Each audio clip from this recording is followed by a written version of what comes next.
sencillo y creo que todos tenemos en mente el tema. Los puntos a tocar no han cambiado desde comienzos de año. Cada año me ponen algo distinto de la convención. Bueno, se sabe que la diabetes en realidad, aunque tiene el punto común de la glucosa, en realidad puede obedecer a diferentes etiologías. Por lo tanto, la forma de presentación y la progresión en cuanto al tipo de tratamiento incluso puede variar considerablemente. Importante conocer la clasificación porque en realidad la clasificación va a determinar la terapia a elegir. Y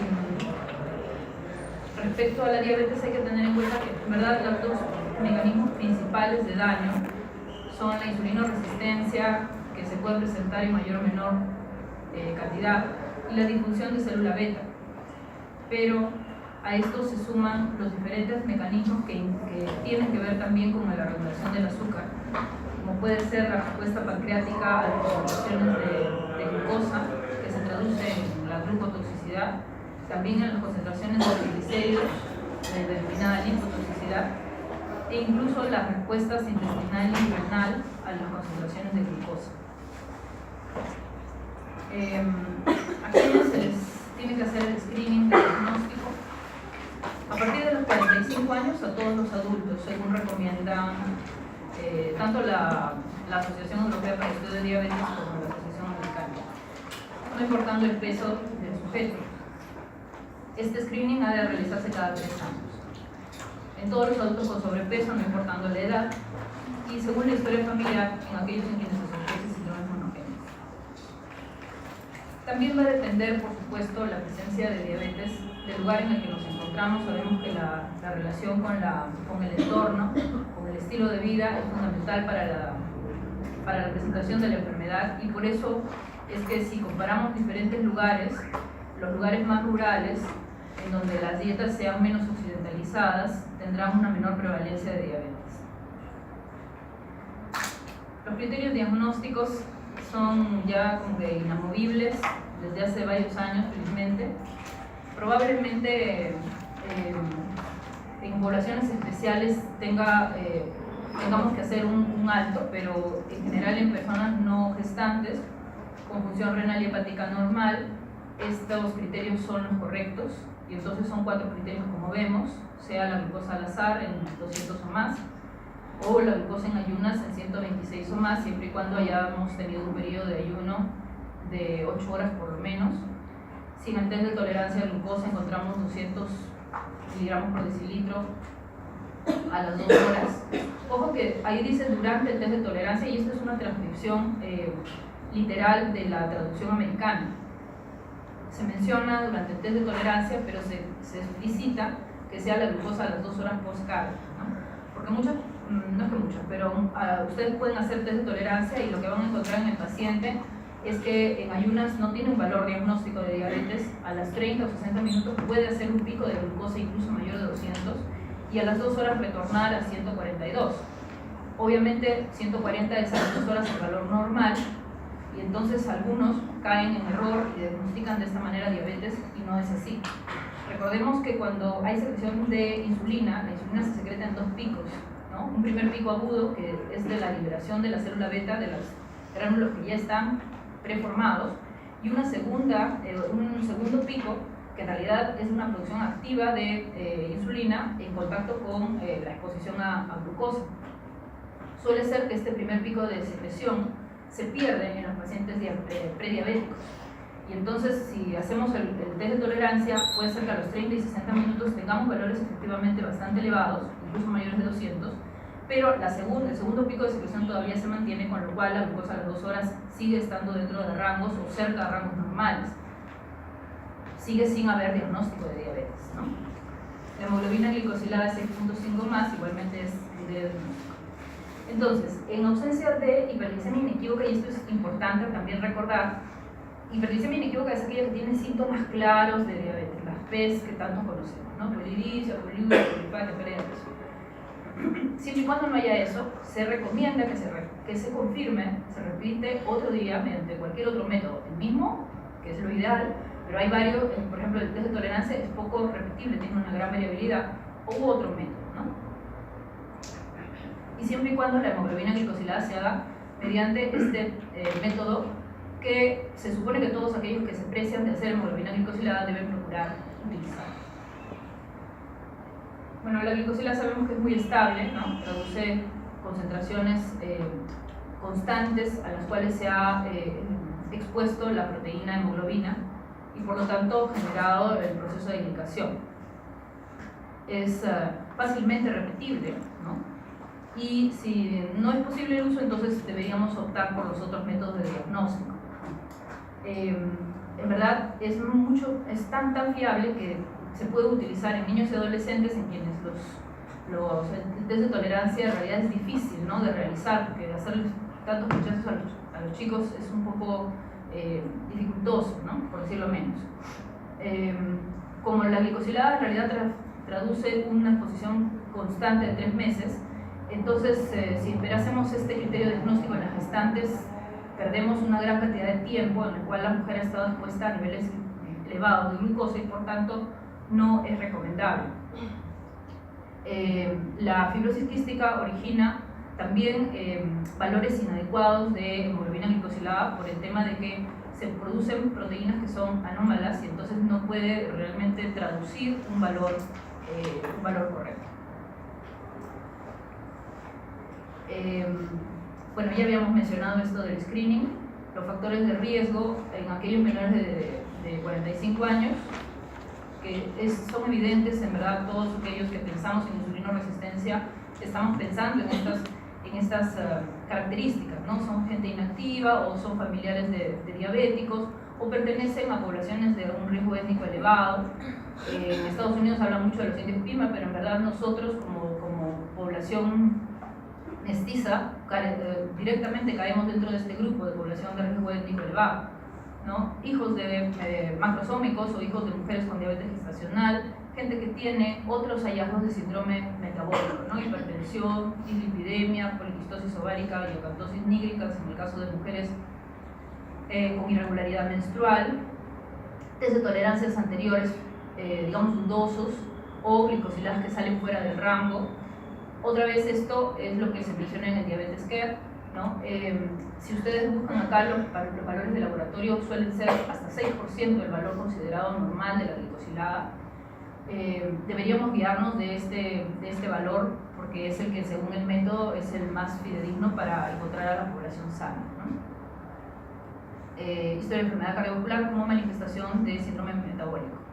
Y bueno, decíamos que se repite cada 3 años. También el screening está indicado en niños, siempre que tengamos sobrepeso y otra vez factores de riesgo asociados o a insulinoresistencia o a síndrome metabólico.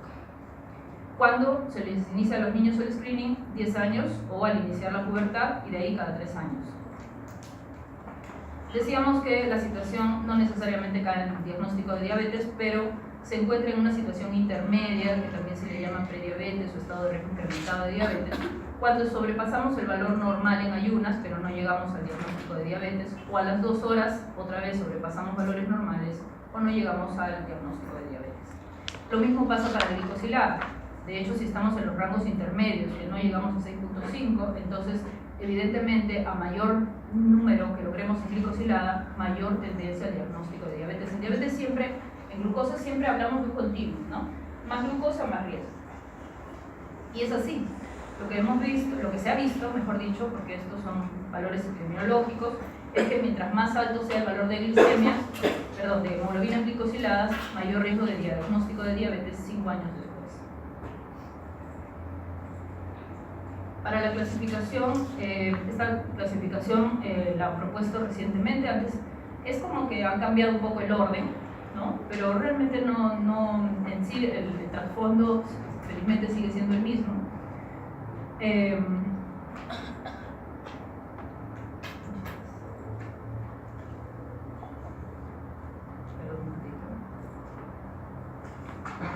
Sí, hice un desglose de los otros tipos específicos, porque en verdad en otros tipos específicos se mencionan muchos tipos específicos, ¿no? Y entonces estamos hablando de los monogénicos, donde sabemos exactamente qué cromosoma está alterado y qué tipo de molécula es esta defectuosa, ¿no? Suelen ser moléculas o intranucleares o de citoplasma, pero de las que tienen que ver con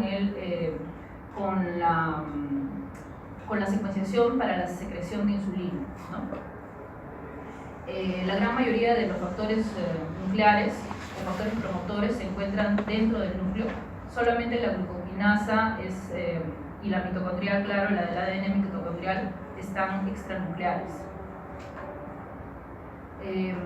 Esto para las diabetes monogénicas de tipo MODY. Hay también diabetes monogénica de tipo diabetes neonatal, donde se sabe cuáles son también los genes alterados, y los cambios que se van a producir son generalmente en el receptor Surkit de la célula beta, que es, como ustedes seguramente recordarán, aquel en donde se va a producir el cambio de potencial de membrana y va a dar lugar finalmente a la secreción de insulina. Enfermedades del páncreas endocrino, todas aquellas sean inflamatorias o neoplásicas, que van a generar finalmente daño a nivel del páncreas endocrino. Las inducciones por fármacos, un fármaco raro, antes utilizado, ahora ya no, el Vacor, pero también algunos fármacos como antibióticos, por ejemplo el que se utiliza para neumocistis carinea en Estados Unidos, el ácido nicotínico, llamativamente, que es un tipo de vitamina B, ¿no? Puede generar, también que se utiliza para mejorar, por ejemplo, el HDL, puede generar, sí, diabetes secundaria, obviamente los corticoides. Los trastornos de hormonas tiroideas, el usar hormonas tiroideas no es tan frecuente que genere trastornos del metabolismo de la glucosa como sí los trastornos de las propias enfermedades, ¿no? Tanto el hiper como el hipotiroidismo pueden originar trastornos del metabolismo de la glucosa. El diazóxido, medicamento que se utiliza para la presión intraocular, el glaucoma, también se utiliza para evitar el mal de altura, ¿no? Puede ocasionar variaciones en los niveles de glucosa. Por supuesto, los agonistas beta, porque van a tener receptores a nivel de la célula beta, las tiazidas, que son una causa frecuente, pero de intolerancia a la glucosa y no tanto lo vemos así de diabetes. Fenitoína, el larfo-interferón, que se utiliza para el tratamiento, por ejemplo, de la hepatitis viral C, ¿no? Las endocrinopatías, en donde van a estar elevadas las hormonas contrarreguladoras, por supuesto pueden dar lugar a diabetes secundaria. Los defectos genéticos en la acción de la insulina. Aquí la insulina se secreta, pero el receptor de la insulina es el que está alterado y por lo tanto no trabaja correctamente. Algunas infecciones van a generar alteración en la propia, no en la célula beta, sino en el páncreas, ¿no? Pueden ocasionar hipotrofias pancreáticas, con lo cual vamos a tener diabetes también asociada a otras enfermedades. Formas poco comunes de diabetes inmunomediadas.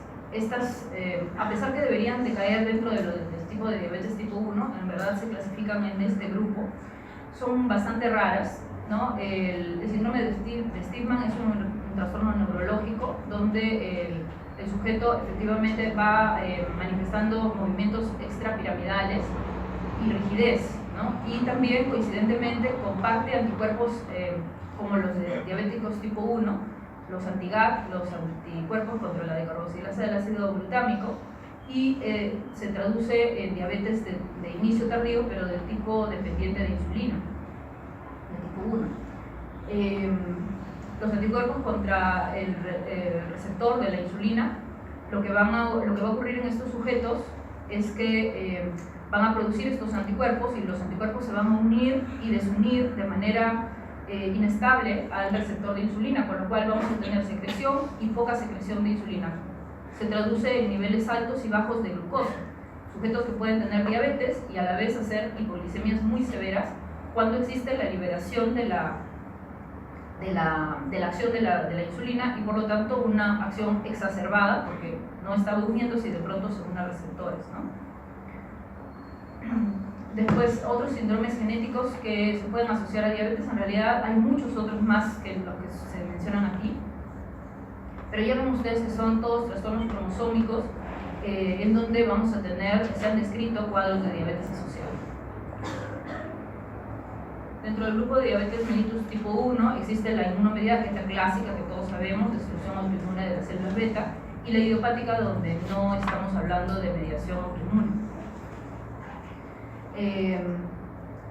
Pues obviamente lo que vamos a tener es que si hay destrucción de la célula beta vamos a tener un péptido C bajo, y al momento del diagnóstico un gran porcentaje de pacientes van a tener autoanticuerpos que ayuden al diagnóstico. Existe una fuerte asociación con HLA, y en realidad, a pesar de que todos tenemos en mente los tipo 1 como los jovencitos de entre 12 y 15 años que son diagnosticados de diabetes en un episodio de cetoacidosis en la emergencia, en realidad pueden debutar con cetoacidosis y ser diabéticos tipo 1 personas de muy avanzada edad. Hay como una cronología en la patogénesis de la diabetes, donde inicialmente se produce la alteración en el HLA, que nos habla ya de una predisposición genética. Llamativamente suele ser que estos diabéticos tipo 1 nacen en el seno de familias de diabéticos tipo 2. Ocurre luego un precipitante ambiental, que dicen que puede ser una exposición viral intrauterina, con lo cual se da lugar a exposición de antígenos y producción lenta pero persistente de anticuerpos, que van disminuyendo el daño que se produce, va disminuyendo la masa de células beta, ¿no? Con lo cual vamos a tener una pérdida progresiva de la liberación de insulina y trastornos ya del metabolismo de glucosa, donde pueden ser evidenciados niveles anómalos de glucosa, pero no llegando todavía al diagnóstico, cuando la masa de células beta es una masa crítica, que para los diabéticos tipo 2 este cuadro, sin llegar a los anticuerpos, se diagnostica diabetes generalmente cuando estamos en el 50% de la masa de células beta, mientras para los tipo 1 estamos llegando al 10% de la masa total útil, y es allí donde se presenta el cuadro de diabetes. Ojo que en esta situación la glucosa llegó a elevarse tanto que además las pocas células que quedan, que pueden no necesariamente ser el 10%, sufran esta glucotoxicidad que habíamos hablado inicialmente, y entonces favorecer rápidamente el desencadenamiento de cetoacidosis. Y al normalizar las glucosas, estos chicos con diabetes tipo 1 pueden disminuir la glucotoxicidad y aumentar su producción de insulina endógena, con lo cual pueden incluso pasar por ese periodo de luna de miel que tanto se conoce de los diabéticos tipo 1, donde aparentemente va mejor la glucosa y se pueden llegar a normalizar, pero después evidentemente el decaimiento de las masas de células beta persiste y se traduce otra vez en la dependencia insulínica. Los diferentes tipos de anticuerpos que pueden tener estos jóvenes o estos sujetos afectados, aquí los tenemos. En verdad suelen ir varios a la vez. El que es el más persistente de todos es el antiGAT, que se puede encontrar incluso en los diabéticos de tipo LADA, ¿no? Los LADA, que no se los he mencionado aquí, LADA, que implica las siglas de inicio tardío de diabetes autoinmune en inglés. Ellos tienen estos anticuerpos, aunque han perdido la manifestación de los otros. Estos duran mucho tiempo en irse, ¿no? Pueden aparecer desde 10 años antes, persistir hasta 10 años después del diagnóstico. Y entonces, si ustedes ven a un diabético mayor que no coincide con el fenotipo que ustedes esperan de un tipo 2, podrían buscar estos antiGAT si no tienen mucho tiempo de evolución de la diabetes. En los otros grupos de anticuerpos se suele utilizar el dosaje en combo, ¿no? O sea, mientras más anticuerpos ustedes dosen, evidentemente más chance de que tengamos un paciente que vaya a ser diabético o que sea diabético tipo 1. En realidad se utilizan estos anticuerpos en familiares de los diabéticos tipo 1 para saber si van a ser o no diabéticos, ¿no? Ya ven ustedes que si tenemos más de 2, entonces 70% de las personas afectadas con esta presentación pues van a tener diabetes, ¿no? A los 10 años y 84% a los 15 años. Lamentablemente en estos casos no hay mucho que se pueda hacer para prevenir, ¿no? Se han intentado uso de antioxidantes, de metformina, ¿no? Para preservar, entre comillas, el tiempo de vida de las células beta, pero hasta ahora la verdad es que lo que se ha utilizado ha sido ineficaz.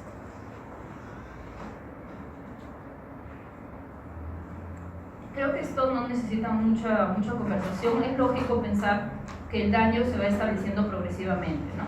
Y entonces, al principio, como hemos visto en ese mecanismo patogénico, existe la autoinmunidad, pero realmente hay normoglicemia y el paciente no tiene síntomas.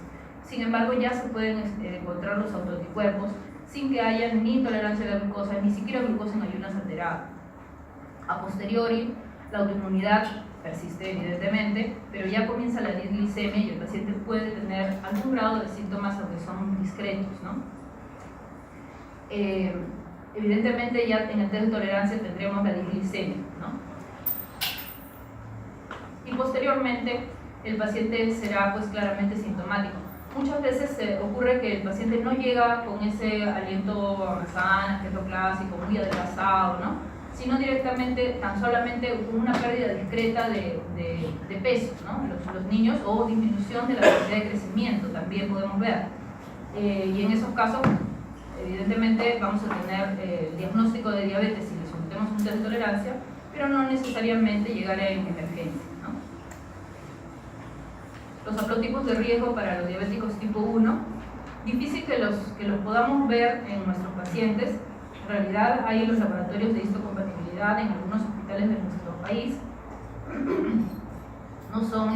No son pruebas que hagamos de continuo. Las hacemos generalmente cuando estamos frente a pacientes que van a ser sometidos a trasplante, ¿no?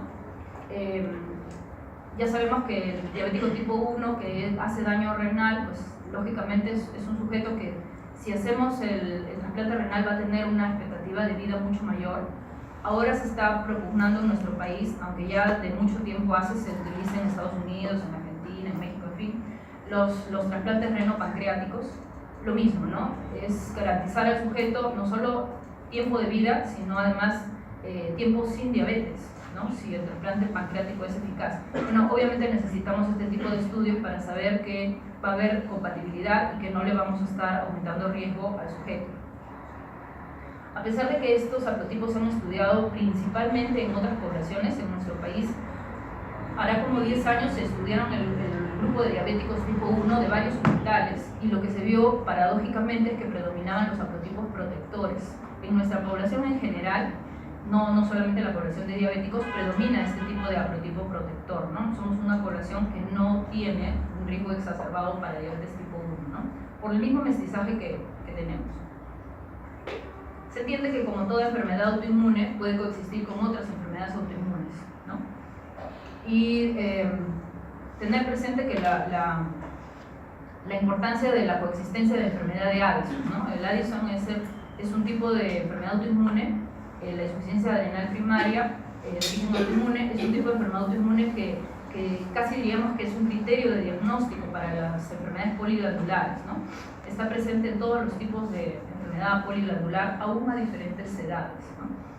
Otras enfermedades autoinmunes que pueden coexistir con la diabetes tipo 1, las tiroideas, las de piel, las intestinales, las hepáticas, las neurológicas, las hematológicas, en fin, las que a ustedes les gusten, ¿no? Lupus, por supuesto, artritis reumatoide ya me pareció demasiado poner, pero es así también. Otro tipo de diabetes tipo 1 es la idiopática, en aquella que no hay evidencia de autoinmunidad, ni siquiera al momento de diagnóstico. Se caracteriza por episodios de cetoacidosis con una insulinopenia severa, pero además grados variables de deficiencia insulínica. O sea, son sujetos que pueden hacer cetoacidosis, pero pasa un tiempo y ustedes van viendo que van disminuyendo las cantidades de insulina, ¿no? Entonces en el primer episodio dicen, ah, sí, una anemia de diabetes tipo 1, pero vuelve a pasar y vuelve a pasar, ¿no? O sea, nuevamente. ¿Cómo podemos verificar esto? Siempre lo hacemos con el péptido C y obviamente con el antecedente de los anticuerpos. Aquí no se asocia a HLA, dicen que es más frecuente en estos grupos étnicos, en verdad los tenemos en nuestro medio también, y sin esta asociación, lógicamente el requerimiento insulínico es variable, ¿no? Para hablar de diabetes tipo 2, ya habíamos mencionado los diferentes grados de insulinoresistencia y también los diferentes grados de insulinodeficiencia, ¿no? En el intermedio de estas dos cosas tenemos, todos estos finalmente hacen diabetes tipo 2, pero además tenemos una cosa que es común en donde las incretinas están alteradas, ¿no? Tenemos una hipergluceminemia postprandial que va a elevar los niveles de glucosa y por otro lado tenemos la reducción de glucagon-like peptide de tipo 1 que va a favorecer esta reducción, también elevación de nivel de glucosa. De ahí que ahora una nueva no es que nueva, tan nueva no es, seguro que se los enseñaron ya hace varios años, el uso de análogos de GLP-1 forma parte del arsenal terapéutico, ¿no? Y también los inhibidores de DPP4, que es la enzima, la dipeptidasa tipo 4, que es la que degrada el GLP-1, también esos inhibidores forman parte del arsenal terapéutico de diabetes. No está aquí mencionado, y debería de haberlo puesto, el tema de los receptores los transportadores, perdón, de glucosa, ¿no? Los que se encuentran en el intestino y el riñón, que también ahora forman parte del tratamiento de diabetes y que contribuyen a la retención de glucosa a estos niveles, con lo cual se elevan las cantidades de glucosa plasmática. Bueno, en cuanto a la diabetes tipo 2, sabemos que en realidad es una enfermedad poligénica, ¿no? De ahí que no se pueda, digamos, ver el árbol genealógico tan claramente, pero se sabe que no hay, por supuesto, destrucción autoinmune. Hay que procurar descartar otros tipos específicos de diabetes de los que ya hemos mencionado, ¿no? No olvidar que a pesar de que tienen insulina, y la insulina es la garantía de que no se afectan las vías cetogénicas, en ocasiones la glucotoxicidad puede ser tan marcada que estos diabéticos, a pesar de que producen insulina, pueden hacer episodios de cetoacidosis también, o incluso hacer episodios de cetoacidosis e hiperosmolaridad de manera mixta. Lógicamente tienen concentraciones de insulina, incluso puede ser esta elevada, pero evidentemente va a ser insuficiente para normalizar la glucosa. Cuando hablamos de diabetes mellitus gestacional,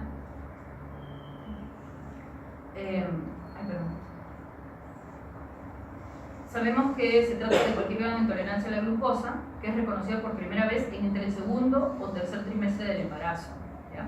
Si lo reconocen en el primer trimestre, en verdad no estamos hablando de diabetes gestacional, sino que se trata de mujeres con diabetes de tipo 2. Importante porque antes decimos, no, todos que es primera vez en el embarazo, estas son diabetes gestacionales, y no es así, y es lógico que no sea así, ¿no? Porque si ya en el primer trimestre encontramos criterios de diagnóstico, es que estos los arrastraban desde antes, ¿no? Cuando hay factores de riesgo, estamos obligados a hacer, aún en la primera visita de la mujer gestante, hacer el screening con el test de tolerancia oral a la glucosa. Se sale normal, pues habrá que hacerlo entre las 24 y 28 semanas si persistimos en este grupo, que obviamente vamos a persistir. Si no hay factores de riesgo, vamos directamente entre las 24 a 28 semanas. Y luego tendremos que repetirlo después del parto, cuando ya el bebé cumplió por lo menos mes y medio, y después cada 3 años. Las mujeres que tienen test de tolerancia oral, las mujeres que tienen diabetes mellitus gestacional tienen 50% de riesgo de hacer diabetes después de 5 años del parto.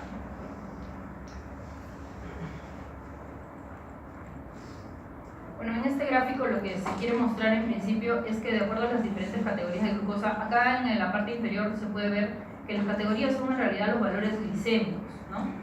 Pero son valores glicémicos bien estrechos, ¿no? Si ven ustedes menor de 75, 75, 79, 80, 84, cada número de estos es apenas 5 miligramos por decilitro de diferencia de glucosa. Y sin embargo estas pequeñas diferencias traducen diferentes outcomes, diferentes digamos repercusiones, ¿no? Va a aumentar el desarrollo de diabetes gestacional, el desarrollo de macrosomías, el parto por cesárea, a pesar de ser pequeñas variaciones, ¿no? Y entonces esto ha obligado a que se reevalúen los criterios de diagnóstico de diabetes durante la gestación. Este estudio se hizo en una gran cantidad de gestantes, son 14.550 gestaciones, ¿no? Y es un peso muy importante, ¿no? Un peso epidemiológico muy importante y no se pudo desdeñar en realidad, ¿no? Lo que se vio es que hubo una relación continua no solamente con las glucosas, sino que se obtenían pesos mayores, se obtenían mayores partos por cesárea, lamentablemente mayor número de hipoglicemias neonatales. Obviamente estos niños estaban sujetos a un hiperinsulinismo endógeno porque recibían mayor cantidad de aporte de glucosa. Y después del parto, obviamente esa fuente de glucosa desaparece y por lo tanto tienden a ser hipoglicemias neonatales. Y mayores concentraciones de péptido C en cordón, lo mismo, ¿no? Mayor hiperinsulinismo que va de la mano con el péptido C. Entonces, en base a estos estudios de un gran número de gestantes, se propuso y se aprobó el hecho de que se hayan modificado los valores de diagnóstico de diabetes durante la gestación, cuando utilizamos el test de tolerancia de 75 gramos, estos son los rangos que buscamos para diagnosticar en estos valores o más diabetes o menos normal, ¿no? El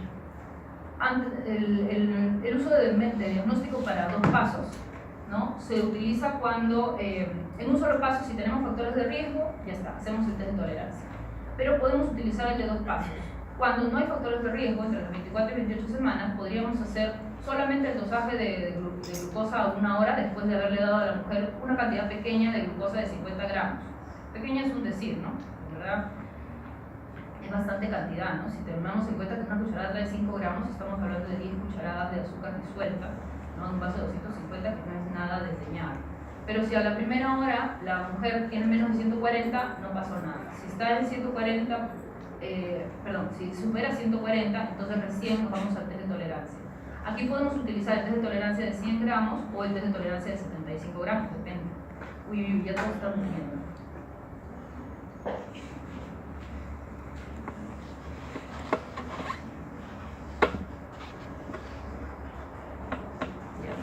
Llegó la hora de hacer las preguntas, pues ya todos se durmieron, ya este es el momento en el cual vienen las preguntas.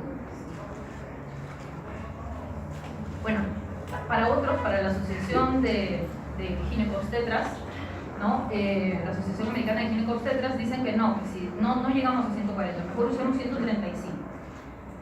En realidad se trata de tener la mayor sensibilidad para evitar los riesgos, ¿no? Entonces por eso es que toman niveles más bajitos. Si ustedes comparan, hay diferentes métodos de diagnóstico. Este es como que el que usa valores más chiquitos, ¿no? Y por lo tanto aumenta la sensibilidad. También aumenta los costos para los sistemas de salud, por supuesto, ¿no? Pero si se tiene presente que las mujeres no necesariamente una vez hecho el diagnóstico de diabetes van a tener que utilizar pastillas o insulina, entonces es bueno que lo sepamos, que son diabéticas para que se puedan cuidar correctamente. Además es útil este de 75, a mí me parece que es el mejor, y disculpen que les emita mi opinión personal, pero tengan presente que no es tan gracioso tomar tanta glucosa, genera muchas veces náuseas, tal vez a algunos de ustedes les han hecho este test, es bien desagradable, ¿no? Y mientras menos utilicemos eméticos, emetizantes durante la gestación, mejor, ¿no?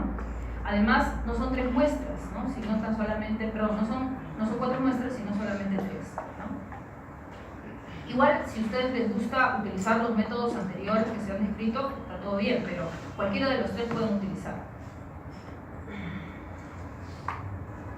Para hablar de los otros síndromes asociados a diabetes, ya habíamos mencionado algo al respecto, ¿no? Está la diabetes neonatal, que es aquella que se diagnostica a los 6 primeros meses de vida. Principalmente se altera, les decía, la subunidad